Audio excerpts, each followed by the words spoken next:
Hello, everyone. Welcome to my Week 5 video journal for JMC 602. My name is Antonio Ortiz, and today I'm reflecting on our three assigned multimedia materials for this week. Um, Across all these materials, we see a fascinating dual theme. On one hand, macro level legal accountability and platform design in digital media, and on the other, micro level editorial precision and mechanical discipline in news writing. So, first, looking at our writing mechanics, Schoolhouse Rock and the Other 51 podcast both highlight the power of sentence economy in news writing. In Lolly Lolly Lolly, Get Your Adverbs Here, we learn how adverbs modify verbs, adjectives, or other adverbs to describe how, when, where, or to what extent something happens. But in news journalism and AP style, adverbs are often a warning sign of fluff or weak verbs. Relying too heavily on adverbs like very, quickly, or extremely clutters copy.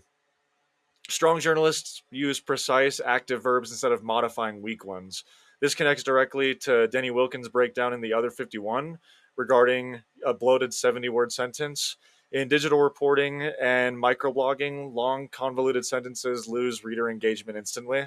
As Dr. Wilkins emphasizes, concise editing requires breaking down sprawling sentences into lean, active voice clauses. So, when writing for modern audiences, whether in our engaged posts or long form digital articles, eliminating clutter and mastering sentence structure is essential for clarity and for readability. Now, next, turning on the media and the social media addiction trials begin. This episode explores the unprecedented legal lawsuits claiming social media algorithms are intentionally designed to maximize youth engagement and addiction. This connects directly to Chapter 8 of our Lipschultz textbook on big data and privacy. For years, tech platforms hid behind Section 230 immunity, arguing they were merely neutral hosts for third party content. However, these new product liability lawsuits reframe algorithmic recommendation engines as proprietary products rather than neutral pipes, so to say. As journalists, understanding this legal shift is crucial. It changes how we report on tech governance, data harvesting, and public health, showing that algorithmic design itself, not just user generated text, is subject to legal scrutiny and regulatory limits.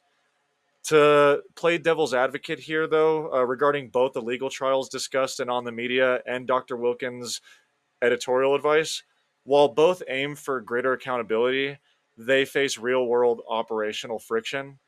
On the legal side, trying to prove in court that algorithmic engagement directly causes specific psychological harm is a massive legal hurdle. Platform algorithms update constantly, and proving direct liability without chilling legitimate online expression or corporate innovation remains difficult. On the editorial side, while Dr. Wilkins advocates for ruthlessly cutting 70-word sentences down to core facts, hypercondensing complex investigative topics like high altitude sports performance or complex legal trials, that can accidentally strip away crucial nuance. Journalism requires balancing brevity with depth so that cutting words doesn't mean cutting essential context.